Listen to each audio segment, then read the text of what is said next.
I don't Well, know. you can also record to your computer. It's up to you. And then you have to send it You to me. share it. Yeah, then you have to send it. Well, how nice. So where in California are you? In the Sonora Jamestown area. That would be more familiar. Yeah, it's near Yosemite. The what? It's near Yosemite. Ah, okay. Nice. Oh, nice. Oh, cool. And what about you, Gonka? Where are you from? Turkey. Oh, and so you're going to be coming in from Turkey? Yes. Costa Rica? That's amazing. Hello. Hello, little guy. So the cats are also accepted at the conference. I hope so. Really? I love that. Now he's happy. So the question is, we would like to know what actually compelled you to sign up? Like, what was the thing that made you decide we're going for this? Was it Kai Pacha's irresistibility? We missed the last one. We wanted to go to the last one and we missed it. Last one was awesome. It was very creative. It was so much going on. It was a packed schedule. So this time, one of the things we're doing is we're actually scaling down a bit of the schedule so we can have more beach time and community. But still, the same number of conferences and presentations, but less, the last time we asked the people to also create programs of their own, all the participants. So that was very creative, but it took a lot of time away from just integrating and chilling. And we want to give people more time now to not just be in action and go, go, go. Yeah, well, especially for me coming so far, I've been living in darkness now since October. It's as I live in Northern Europe, in Norway, and it's so dark here. Now it's like 5 p.m. We still get a little light, but it's like after that it's just completely dark for it's like living in a cave. And for me to travel half the world around to sit and just do astrology wouldn't make much sense. So I'm very happy that there's a little bit more time to just absorb. For me it would be like the absorption of as much sunlight as possible. That's actually quite a clear goal. I have to fill it up for another. Yeah. I hope it's not raining too much. But it's beautiful, the rain, Yeah, It was such an amazing experience the last time because it comes in the afternoon and it just clears the air. And I don't know if you remember that time, Maurice, but when there was this incredible thunderstorm and we had to all go there. They have this restaurant area that is open, there's no windows and it's just, there's like this roof over, and the thunderstorms came and it was an amazing experience. I mean, it's such a show. It's like, it's really dramatic. So it's really nice. The rain really doesn't matter at all. Yeah. So it's still warm, it's humid, and even if it rains, you're not really cold. It is the beginning of the rainy season, if I'm not mistaken. But like you said, it's working well. So looking through the program, Awesome. are you all arriving on the 5th or before? Before. We will be coming to Costa Rica on the 1st, but I guess we'll be coming to hotel on the 5th.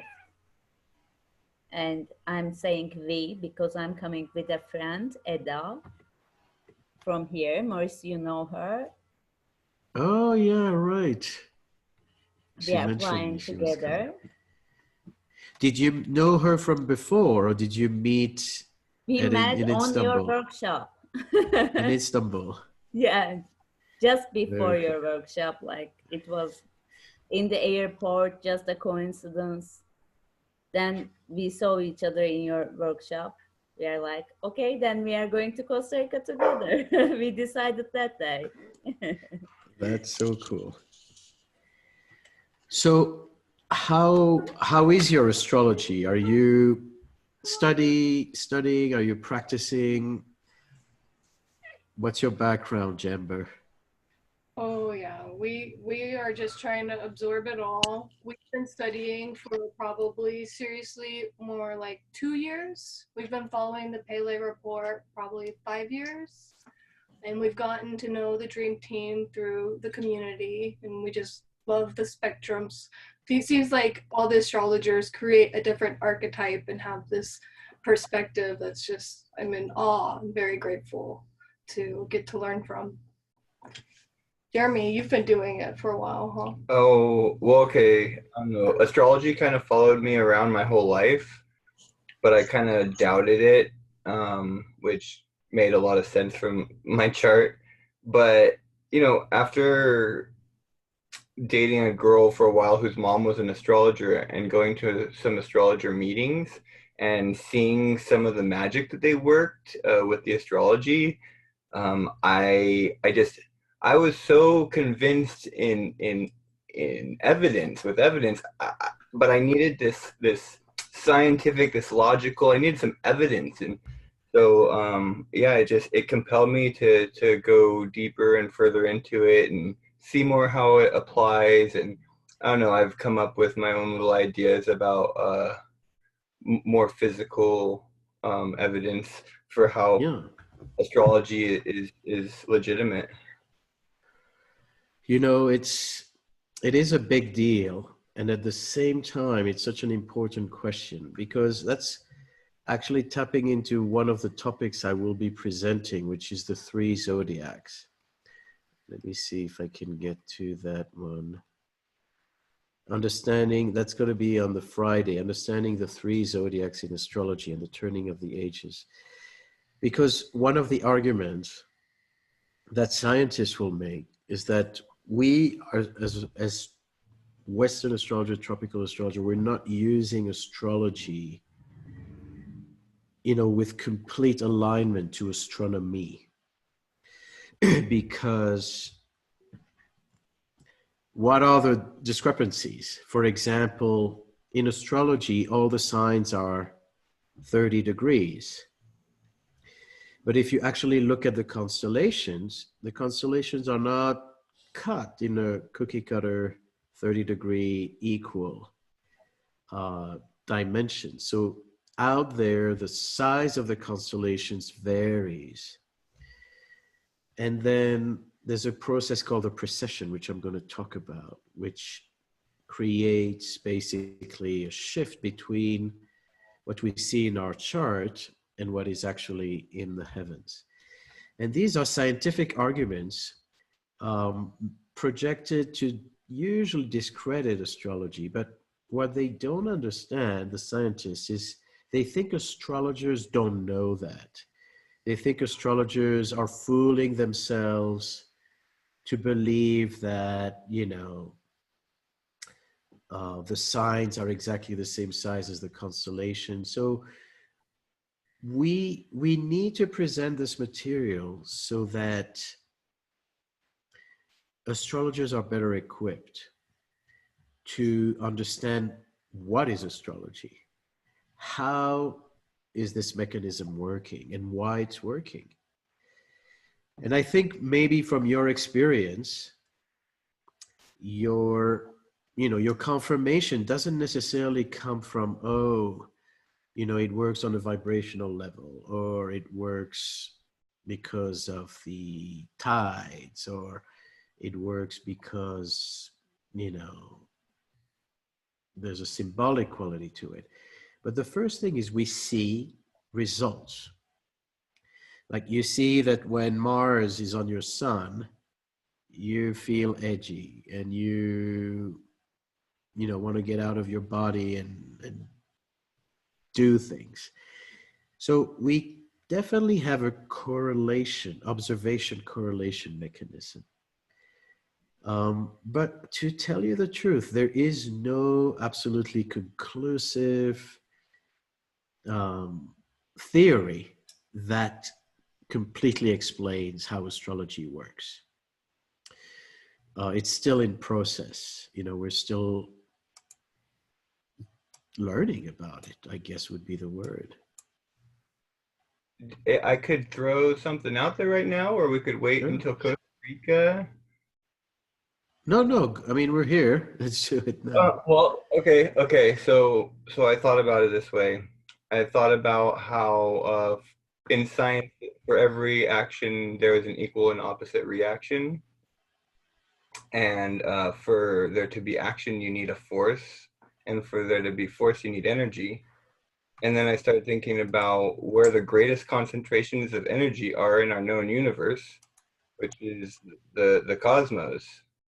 And so I started to think like, well, the movement and the placement of these concentrations of energy and they're interacting with each other is kind of creating, you know, this happening in this known universe that kind of trickles on down to our level in a sense. And like that's for myself being like this, you know, I have a strong sun Virgo, you know, it's Virgo cusp Libra, but I mean, I just have such a hard time accepting anything that I can't like really find valid evidence to prove to myself. And so like in my own sense, it was like this line of thinking that led me to really be able to accept the possibility and the probability, you know, that these placements and interactions of these celestial bodies is actually having some kind of observable and feelable effect on us in our lives. And I think that's what Virgos need to do. You know, you need the rational aspect to it, right. But be careful in your reasoning. There are two things. I think it's very important to have critical thinking. It's very important for us astrologers to actually ask ourselves these questions and doubt and explore. But it's also important that we don't do it because we're afraid that people, you know, won't take us seriously, or that we're not doing it out of, you know, a place of insecurity, like in defense. But a place of curiosity and a place of growth. Research, exactly. So I think you'll enjoy this presentation because that's going to touch on many of these mechanisms. You brought up a very interesting point there about what other people think, because, you know, if we look back into history, it doesn't really, you know, like we have this burning witch syndrome, you know, like we burnt witches. We used to burn them witches. And I think a lot of people, you know, we live in a very judgmental world. And it's, you know, like, I don't know, I have no idea how many times I've been talking to what I call normal people who's not into astrology. And I was saying, so they come like, so what do you do? And I'm like, oh no, here comes that question again. And you can just wait for it, you know, wait for it, you know, and then the response comes. And you can see how much judgment they have to kind of come to terms with. So, like, and it's fine, you know, like, there was a guy once who asked me, so what do you do? And I said, I'm an astrologer. And he said, like, his brain just couldn't function. And he said, why are you into astrology? And I said, because I love it.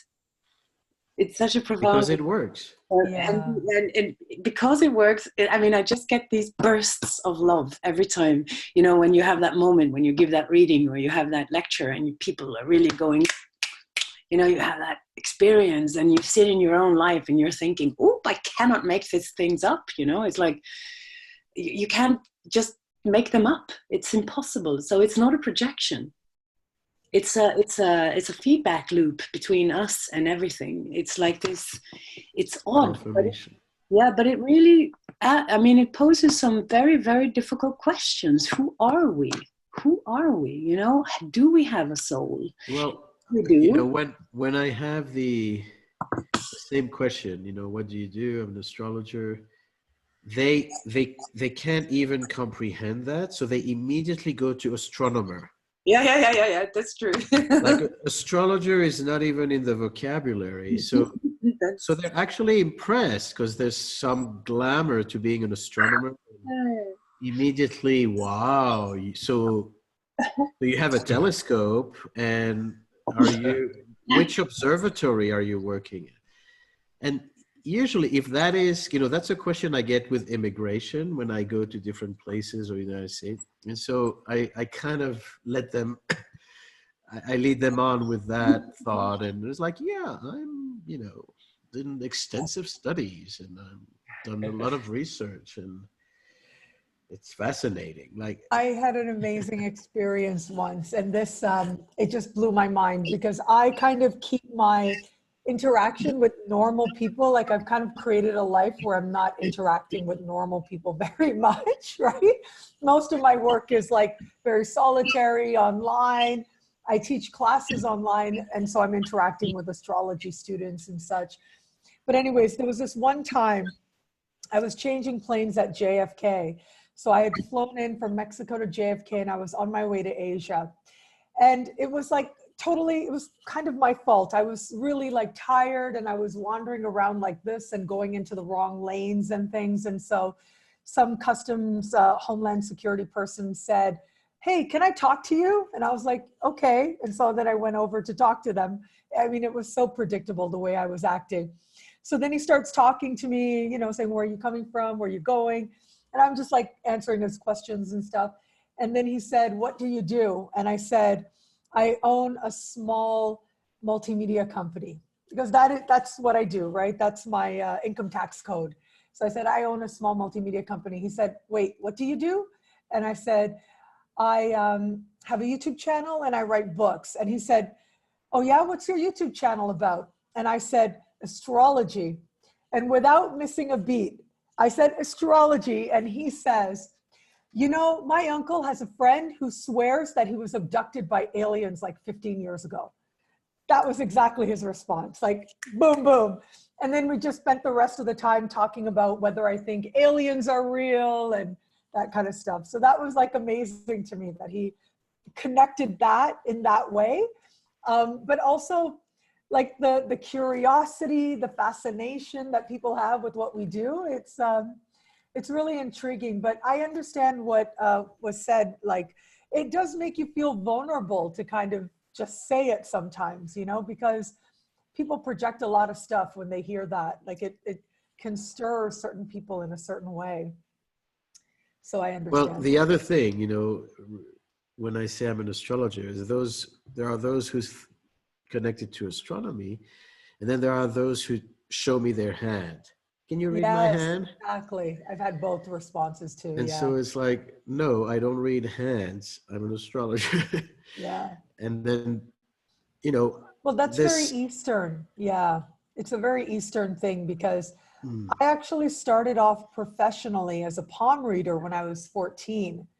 And it was after that, like very soon after that, that my family started giving me astrology books. But the other thing was, anytime I went to parties, people were sticking their hands in my face, like constantly going to these, like in the South Asian community in Canada. And so very quickly I was like, oh no, I don't want this. I don't want people sticking their hands in my face everywhere I go. And that's when Can you do it just this once? No. I mean, it's been so many years, I just decided not to even go down that road. It was the gateway drug, essentially.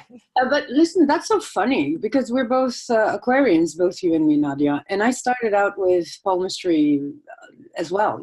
That was part of, I just found the book. I have a book. I was cleaning out the loft and I found these old books about palmistry, these Raphael and like these really old books like Good Omen, Bad Omen, and Not a Very, Very Happy Life and A Very, Very Happy Life. And, That's cool. Very fascinating though, but astrology is better. Yes, for so many reasons, astrology is better, but it's just all about what appeals to you, what calls you. I don't know, as Maurice said, astrology is something, and I think that's like from fatalism and something very bombastic when you say something about somebody's chart that is very like it's not like it's cut in stone either. You know, there is a creative potential. And with palmistry, it becomes very destined, if you know what I mean. It's like there's no developmental opportunity. And with, for instance, also the world of astrology as we see it today, there's a lot of great work being done on these newer things that, you know, well, Chiron is one of the things. And, you know, that it was discovered in 1977. And now, so many years after, we have a lot of good material on Chiron. And it's starting to really develop into a body of knowledge, and we are all participating in that development as we are growing as a species, because, you know, it's proportional to this evolutionary consciousness that is growing on Earth. We get more specific about, you know, and we need other things as well than what, 1500 years ago. So astrology is definitely very dependent on the co-creation of everybody who is participating in astrology. And the enthusiasm and the research that everybody does profits, everybody profits from it. So that's what I think is so nice with the world of astrology, because even though you have some, like you have that group of astrologers and that group of astrologers, if you present good work and there is room for you to individualize and follow your heart and intuition in this particular profession. And I like that a lot. It fits well with my, with who I am. So, America, are you also an astrologer? Because I know you do a lot in the production, but are you studying, or are you what's your astrology story? I know a little bit of astrology. I've been learning for the past 2 years, more or less, with you guys. But I'm not an astrologer. I'm a graphic designer. And where are you based? I'm in Spain, in South cool. Spain. Yeah, and I met Kai Pacha last year at a retreat. And a few months later, he invited me to join his team. Do you have some Capricorn or Aries in your chart? I do have Capricorn rising. Okay. Because you have your face screams Capricorn. Oh yeah, that's too funny. You can't hide from you guys, man. It's just like no hiding. Well, welcome, and your graphics are amazing. Thank you. So we're very happy to have you on the team. I'm happy to be here too. And so Nadiya, you know, you're our new faculty. Yes. And you have this topic, an introduction to astrological magic and planetary prayer. Yes. It's Tell us my more. new book, actually. So my third book is coming out in March, and it is called Prayers to the Sky. And it is, it's got some, I consider it like astrological magic light. I didn't want to get too, because it wasn't like I'm initiating people into a tradition or anything like that, but just some basic principles of astrological magic. And then what I like to call planetary prayers, which the way I understand it is connecting with that planet that you are an expression of, that divine expression within you, and understanding it archetypally, mythologically, especially. So in my book, I talk about, like I basically explored the creation myths, the ancient Greek creation myths of the different planets. I mention a couple of their stories to encapsulate what they are about. I share some basics of astrological timing, basics of ritual. So it, how to create a prayer that works for you, things like that. So that's Ooh. what my, yeah, that's the book. That's the advanced copies already have shipped out. The official launch date is in March. My book, my other book that launched back in December, so not long ago, is called The Body and the Cosmos. And that's more meditation and the signs. So I've been a little bit on a roll, and I feel like really happy about that. So are you going to have copies of your book at the Yes, at the I'll have a event? few copies. I wasn't sure how many to bring, but I'll definitely have a few copies at the event for sure. Would you recommend people reading the books to prepare for the No, talks?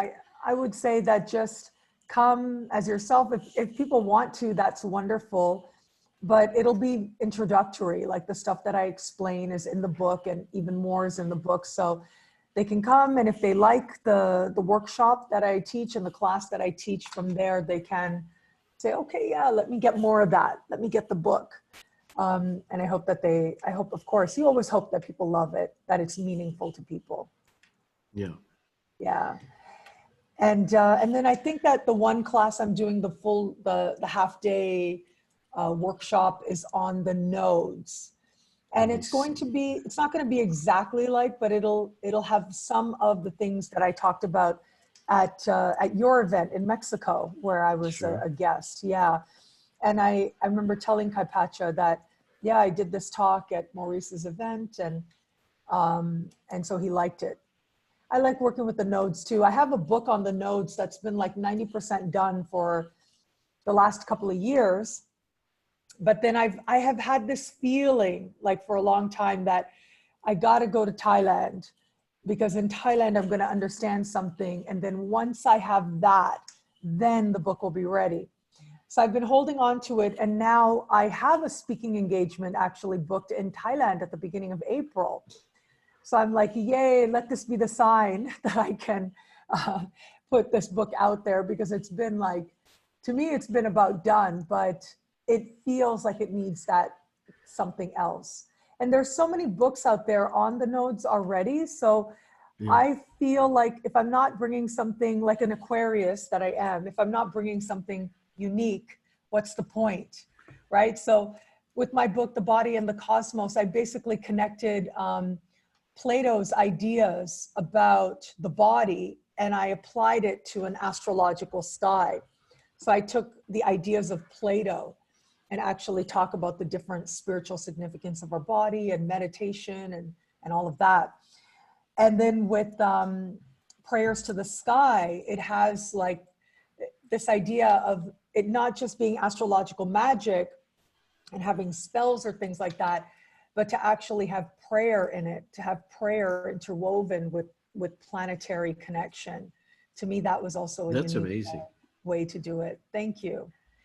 So yeah, I feel like if I'm not bringing something unique, so I think once I go to Thailand, I have a feeling whatever it is that needs to click in me, that I can add to it, that I can have it ready, that'll be great. Next Astrology Rising in Phuket. Oh, wow, really? Okay, that's an idea right now, yeah. Oh, I love Thailand. I mean, I visited Bangkok back in 2017. And I remember at the beginning of 2017, my partner and I, we spent a month in Vancouver. And we were like, wow, we should be in Vancouver. And I remember thinking, I'm going to retire one day in Vancouver. And then we came back to Cancun, where we live. And it was like, Cancun, you know, it was like, okay, Cancun is awesome. But then I went to Thailand in 2017, and I felt like, no, this is where I want to retire one day. This is where I want to live one day. So I'm really excited to go back. I love Thailand so much, but I love Cancun so much too. So it's good to have a Sag moon. Yes. Yeah. Find home everywhere you go. I would like to encourage participants to actually review some of the books for the conference, especially this one. I mean, some of you may have already, reviewed it, but this is a good book that will tap into some of the lectures I will present. And then the Neptune book is always... You're so prolific, Maurice. Not as much as you, but try. You're amazing. Thank you. And so, we talked about the nodes. I think it would be a good idea, let me see, to actually look at the chart of the event. Because the nodes are shifting to Gemini Sag. That's a great idea, yeah. So let me see when we actually begin on the 5th. Opening ceremony 5:15. Gonka, I'm going to be in Istanbul at the end of March. Yeah, with Owner's Event. Are you aware of Owner's Event? Maurice, you've done Owner's Event before. Are you doing it this time? Yeah, not this time, but I've done it a couple of years ago, 2-3 years ago. It's a wonderful That's where crowd. we met with Morris. Oh, awesome, awesome. Yeah, I spoke in Istanbul back in 2016, and now I'm coming back with Owner's Event in March. Are you aware of this event? I didn't hear yet, but every year in March, there's Astrology Days. Yes, exactly, exactly. And it's put on by Owner, right? His school. Yeah. Yeah. So that's, I will be there this year. My dad is coming with me, so that'll be fun. Oh, If He's I a can high- fly to Istanbul, it will be great. I would love. Yeah, it'll be great to meet you. I need to find out the dates. I can give you the dates. Yeah, I can That's right. share with you the, once we look at this chart, I can share with you the official flyer that I have. Maybe I can send it in the chat, actually. Why don't I do that? That's an interesting chart. Venus is there on the retrograde. It's going into this stationary movement for this particular chart. Venus, it's going retrograde not so long after. When is that? A couple of days after this date? Yeah. Just maybe a week. Yeah, yeah. That's beautiful. Like a Venus retrograde. Well, my moon is right there. My moon is 23 Gemini. So watch out. I'll be talking a lot. Or maybe not. For a You have a change. moon in Gemini? Yeah. I'm going into the totally introvert phase. Like there's something completely new. You never know. It's the But where is it? Is it in the 12th house? Yeah. Yeah, that makes sense. Look at all So that we have energy on myself. we have a grand trine in air signs: Moon, I Mars, love it. Venus. Yeah. I was born with a grand trine in air, so let's Me talk. too. Yeah, let's talk. It's all good. It's all good. I was born with 2 grand trines in air. Awesome. Awesome. I have 7 planets in air. So Oh, it's amazing I can find ground. So wow. Yeah. Yeah. Thankfully I have Capricorn ascendant, so it grounds me whether I like it or Awesome. not. What degree? Huh?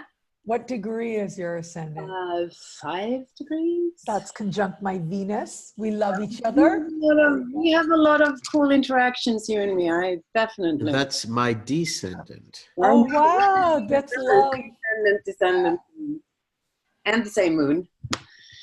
So there's going to be this huge Gemini energy party there, and I think this paradigm. I mean, everybody in this stream team have some Gemini placements. I think I'm a little bit. There's a lot of stuff going on in Gemini, and that's a good thing, especially for a social event like this. Yes. So you're a Gemini moon too, and Nadia is a Sag moon. Are you an early or late Sag? I'm late. I'm a 26-degree Sag moon. So Mars you're is also, approaching. but you're also on the nodal axis of the event. Yeah. So it'll You're a be, galactic center lady. I am. So you all know the galactic center is at 26.5 Sagittarius. So if we look from Earth to the center of the galaxy, that's where it is. And the amazing thing about the galactic center is that both the Sagittarius arrow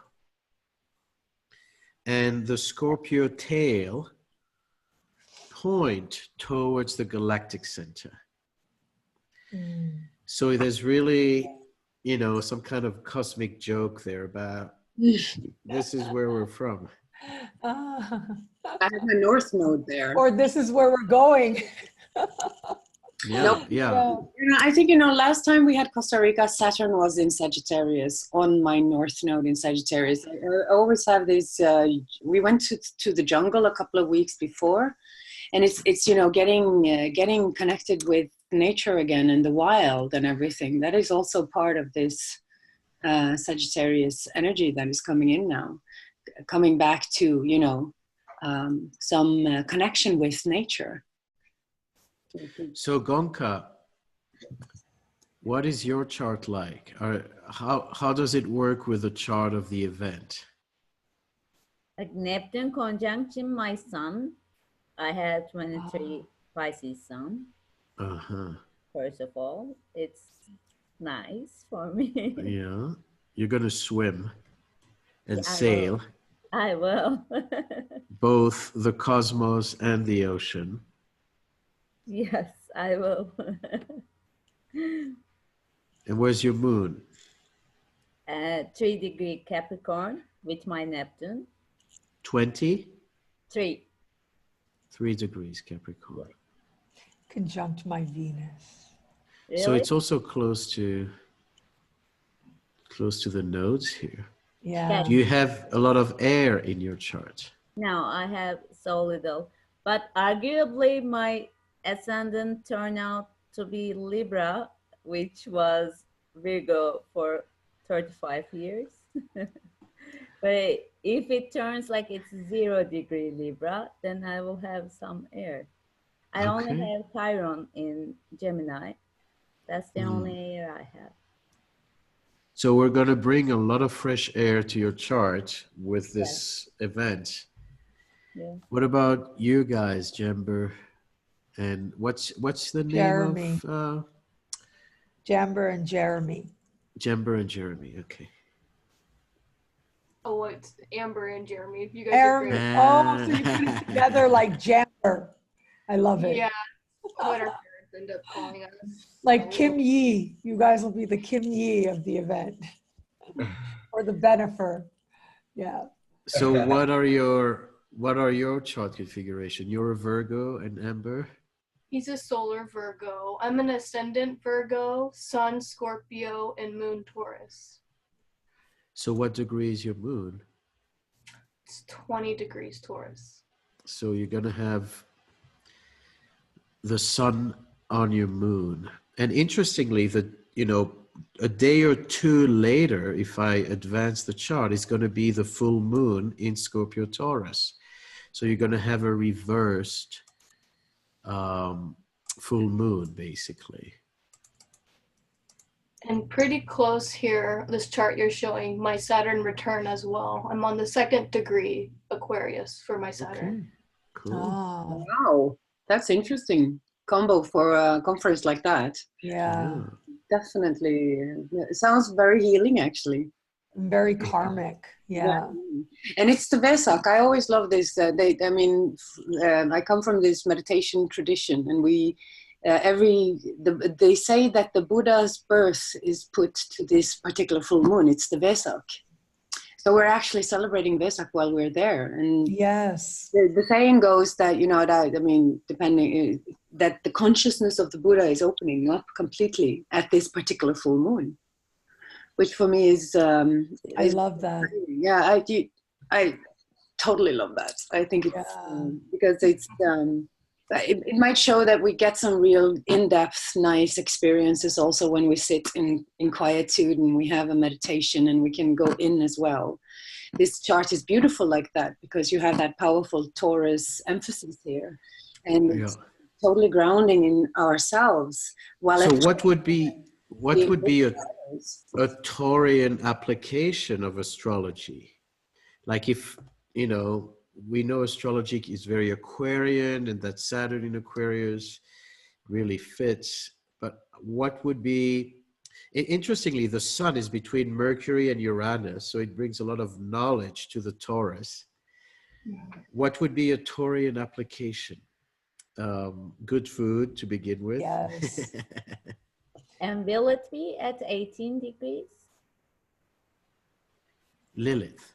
Yes, let's put her in. The full moon is on 18. Interesting. Yeah. On my note. Now, Lilith, do you use true Lilith or mean Lilith?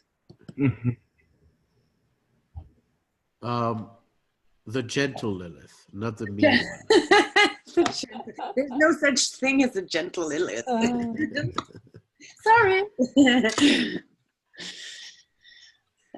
No, because it has a very strange, the true motion of Lilith has a very strange, it's very wobbly. Yeah. So it's actually 17 degree, the full moon, and it's Oh my goodness. 5 a.m. 5 a.m. on the 7th. My notes are in 19. In Taurus, in Scorpio? Taurus, Scorpio, yeah. Yeah. My Mars is there on 17. I think I'll just stay in that day and not go out. I think that's a good idea. No. No. I will definitely not speak. That's for sure. Lots of Taurian energy happening in the chat. Well, the good thing is, what would be a practical application of this? I think around that date, I'm giving a yoga session. That's a great application. Yeah, that's like masculine, balancing out the masculine and the feminine energies. Some of the things that I'm most passionate about, because I have like all my planets in masculine signs almost. So it's been a journey, and I would think for anybody, Aquarian, or for anybody who is starting to polarize mentally in their lives, this masculine feminine balance is becoming a challenge. You know, there's this, we are all on one level genderless in a way, but then again, we have these bodies that we need to also live in and be in and breathe through. So it's a good energy for doing a yoga workshop for that particular that's a practical application of astrology, would be like yoga astrology, and that's very Taurian. So I'm looking forward to that particular workshop, because it's really something that and I think you know, along those lines, it's about bringing the sky to the earth, because many astrologers are very heady. You know, theories and speculation and debates, and the sky, like you can easily talk about the archetypes, but then you need to bring it to a daily application. Like, how does that actually manifest in your life, and how do you make a use of that? So I think it's a very important component of astrology studies to bring Gaia with Uranus, you know, the sky and the earth. And they were lovers, even though they didn't really like each other. Got along. Yeah, right. Yeah. And technically, Uranus, the god of the sky, was created by Gaia, was created by the earth, similar to the way that Eve came from Adam's rib. That was really fascinating to contemplate, that there was what Greeks called chaos, which was basically nothing, like a black void. They call that chaos. And from chaos emerged Gaia. And then from Gaia emerged Uranus. But she intentionally created him because she was lonely. So isn't that interesting? They were lovers, but yeah, he was a dick. Yeah, he was not a very good husband, no. I mean, so much so that she convinced her son Saturn to cut off his testicles and throw them in the ocean. And up came Venus. Up came Venus, right. Up came the goddess of love, right? Isn't that fascinating? This is exactly one of the explorations that's in my book. Like, it's just so fascinating to contemplate that even though this, you know, this violence, this pain, this, you know, all the drama, all the very screwed up family dynamics, even from that can come love, you know? It's, yeah, it's very interesting to consider. Yeah, it's very, I mean, Venus is a very, very highlighted planet in this particular chart. Because of also, you know, Taurus being related to Venus as an archetype. And then Venus is on its way to go retrograde. So it's really, you know, finding the beauty in everything. And, you know, in a way, you know, we all, my experience is that we all have something inside of us that we need to heal. And at a certain stage in that process, even the most intense life experience will turn into some sort of gold. It's a certain alchemy that happens once it starts to heal, and then the beauty arises, you know, the beauty. So I love this particular myth with Uranus and his castration, and then the emergence of beauty, the principle of beauty. I would rather call Venus, you know, a principle of beauty rather than solely love. But well, beauty is sacred geometry. yes, You know, exactly. And she's in so its core. committed to What creating celestial harmony. writing. Yeah. So it's interesting, Yeah, go just a ahead. side note, that Sure. speaking of Venus and speaking of Taurus, Venus is also going to square Neptune exactly. Oh, I And was thinking that, yeah. Neptune is the higher octave of Venus. You know, if Venus is connected to physical beauty and to love, Neptune is about the eternity and unconditional love, you know, that spiritual, all-encompassing, unifying principle. So I think we're going to have to be united we're all and dissolve our defenses. yeah, true. Dissolve our defenses. That's a good word. Amber and Jeremy said the ugliest truth is always more beautiful than the prettiest lie. No, that's so true. Yeah. Okay, I want to ask you guys something, and this is kind of switching it up a little bit, but it kind of relates considering 2020 and the year. I heard an astrologer say that if you get married with Mars retrograde, the sex is bad. That was their summation. What do you guys think? What's your astrological insight on that? I don't know. Depending on the sign, it goes retrograde, but there is a point to it. I mean, the whole Mars energy is also the libido going inwards, and it's time for reflection and not, you know, just going around expressing that all the time. But I can relate back to what he says there. Mars was retrograde in Aquarius in 2018, summer of 2018. Now, I have never felt more sexually frustrated, personally speaking, than that particular time, because it was like I was in a relationship at that time, you know, like, and it was so frustrating, sexually speaking. It was like I kept blaming Mars retrograde. And the moment Mars was out of the retrogradation, everything was fine again. Yeah, so it was like the weirdest thing, you know, like I'm like, I can understand why it comes with such a suggestion, but that was also, Mars was in Aquarius, you know, and that's, you know, it adds a dimension to it. So I wouldn't, maybe the story is different if it's in Scorpio or if it's in Aries. Well, it's going to be in Aries, but I think, yeah, which is different. Yeah, I think the intention, you know, with Mars retrograde, and it's, you know, the reason we bring it up is that Mars is going to be a retrograde from September to November, is actually to improve our sexual expression, because a typical Mars will just go, do, and leave. And with a retrograde, you kind of have to access deeper layers. You have to really, you know, if you do the work, it's actually going to be an empowering configuration for sexuality. The same way I've noticed, and I will be speaking about Mars retrograde at another lecture in this year, but one of the things with Mars retrograde, some of the most amazing geniuses who really broke through and brought a completely different approach to whatever field they were involved with had Mars retrograde.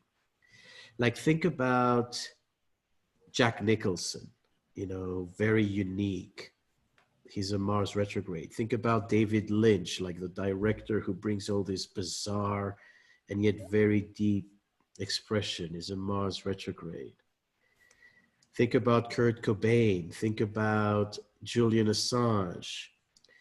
You know, very controversial, unique life journeys. So Mars retrograde can be, you know, kind of a bit that castrating complex, but on the other hand, if you do the work, it makes you a maverick. It makes you, better than the regular Mars. Does this apply to Venus retrograde as well, Maurice? Of course, especially if Soul has it. Mm. So Venus retrograde, I see also some of the applications. Some people say it is about accessing your other polarity. If you're a male, then the Venus retrograde kind of puts you in touch with a female, and vice versa. But it is about going deeper with relationships, for sure. Oh, definitely. But I mean, I do think with Venus, like she was considered the goddess of marriage. I still think that the ancient wisdom not suggesting not to get married with a Venus retrograde is a good idea. But a couple of things came to mind. One was Venus retrograde in Gemini can be kind of a different kind of retrograde, can be quite messy. I actually think that Mars retrograde in Aries can be really good. It does encourage us to go deeper and to bond more intimately as well, to bond more energetically, not just to act out. But Venus retrograde in Gemini, if I remember correctly, Venus was retrograde in Gemini not that long ago during UAC. Am I right about that? UAC 2012. 2012. Yeah, I mean, it retrogrades in the same sign every 8 years. So it's and then there was this Venus passage as well. I think that was really high. That was a very hyped up moment. But do you remember anything from this UAC experience? Yes, I remember that I had purchased all this new video recording equipment and I had interviewed all these astrologers and most of the footage was unusable. Oh, really? Like, that's what I remember. It was just crap. I couldn't believe it, how my equipment acted up. And that was a huge lesson for me. So this Venus retrograde in May, I will be speaking in a bunch of places, including Norway. And I was thinking about, recording some interviews. And then I saw that Venus retrograde. I was like, oh no, just leave it alone. But one of the things as far as love goes, that is very powerful with Venus retrograde is that you may not get married during that time, but you can meet people and you're going to go like into an instant recognition. And these can be some of the most powerful relationships begin during Venus retrograde, because usually these are people that you have some kind of unfinished experience from past lives. And that's so true. Yeah, you kind of meet and it's like, oh my God, I've missed you so much, even though I don't know you at all. Or you have this like, oh no, it's you again. Actually, my partner now of over 6 years, we first met like sort of in the periphery when Venus went into shadow. Oh, really? Yeah. And then we had our first date on the day that Venus went retrograde. Oh, really? Wow. And yeah, basically what happened was he came over and he never left, is basically what happened. I remember 2 weeks after we started dating, I went into my washroom and half the stuff was his. And I remember saying out loud to myself, oh my God, this dude is living with me. And at the time he didn't speak English and I didn't speak Spanish. And so we were communicating by passing our phone back and forth to each other. And the day that Venus went direct, I found out that we had a bigger age gap than I had thought. And it was kind of shocking. And it kind of left me going, ooh, I don't know. But just like Maurice, just like you just said, like I remember when I kissed him, I was home. That's literally how it felt. It felt like I was home. And it has continued to feel that way. Yeah, I've seen some of the longer lasting relationship begin with Venus retrograde for that reason, or at least very deeply meaningful. Yeah. So come to the conference because you're going to meet your past life tribe. And it's in Gemini, so you're going to be your brothers and sisters, soul brothers and sisters. Yeah, yeah. Nice. And then you might meet somebody who speaks a completely different language that you don't speak, and it inspires you to learn. There's nothing that'll make you learn a new language and motivate you like needing somebody to understand what you have to say. That's a beautiful story, Nadiya. Yeah, it really was like being home. So wonderful. So we're really excited. And if you guys have any questions, if there's anyone here who would like to introduce themselves, who have any question love to meet you. Yeah.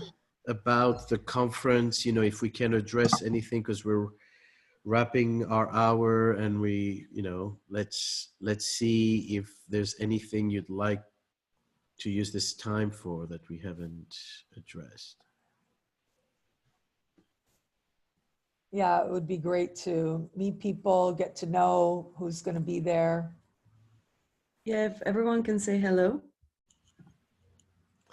Shy astrologers. Yeah. Or in the Hello. chat. Hi. Hey. Do I pronounce it Anya? Anya, yep. Anya. It's like with a Y. And where are you from? Where are you coming from? Vienna, Austria. Oh, awesome. Awesome. From Austria. That's one of the places I haven't been yet. Well, you So gotta come. Yes, I might end up having a layover there or something in the spring. Welcome. And welcome. What is your sun sign and moon sign? I'm a Leo, and my moon is 10 degrees Taurus, and yeah, Scorpio rising, and yeah. So that full moon is going to be right on your moon. All this ascendant. Scorpio Taurus energy, right? All these people coming Yeah. to this, yeah. Wonderful. Well, Yeah. bring the Austrian spirit. All right, I will. Thank you, everyone. And if you have questions, you can also post on the Facebook page, Daniela, America. Yeah, you can email me as well. I think you all have my email address. Hey guys, we just wanted to let everyone know that we also do audiovisual media, and we're planning on bringing a number of cameras along with a cinema drone. Oh, as well, awesome. Pretty cool. as well as audio recording equipment. And we've communicated with Kapacha a little bit about this. I'm not sure if he's talked to you guys at all. Mm-hmm. But we're definitely going to be available to document as much of this event as possible to make available to the community and for future use. And whatever you guys really think you could do with it, we're really excited. I wanted to say that it'll be both our first time off the North American continent, and it'll be her first time in a plane. Oh, wow. Congratulations. Yes, it's pretty. I How love is that that. for a Saturn in Aquarius I return? know, yeah. Because Aquarius is the sky, it's airplane, so well done. You What a timed it wonderful well. offer. That's an amazing offer. It really, Yeah. I think that would be so much fun. How creative. I'm happy you guys are coming. Yay. Thank you. Yeah, can you add me on Facebook? Because I'd love to know more about that and see what's possible. Yes, and if you guys, I'll just put a couple, if you wanted to look up some of the audiovisual media that we've done in the past, we have some stuff on YouTube, and you can check out, we have a couple Facebook pages. So I'll just post some kind of keywords if you guys want to search some stuff. All our stuff comes up pretty easily because it's pretty unique to identify. And Nadiya, you go by your name on Facebook? Yeah, you can just Okay. find, there's a page, but also my own profile. And I'm in the Facebook group too, so you can easily find me. if anybody wants to Yeah, add. can't you just, is it possible that you just post these things? You can post these links on the Astrology Rising group. So Okay. All right, I'll do that. Yeah. That's great. Yeah. Thank you all. These links will disappear as soon as we are offline here, you know, so it would be better for, you know, to just post it on the Facebook group. The Facebook page. Okay. And then you can see what you guys are doing. Yeah, you can find us on Instagram, on YouTube, on Facebook, on Twitter. You're everywhere. Yeah. Very nice. That's Very nice. Thank you. We're everywhere. I think it's a great idea because we don't have footage from the previous conference, if I'm not mistaken. We have a lot of photos and good quality photos, but not visual. And it's, you know, it's valuable things that people look years later. They go back to this. So I don't know what Kaipacha's plans are, but we'll refer that to him.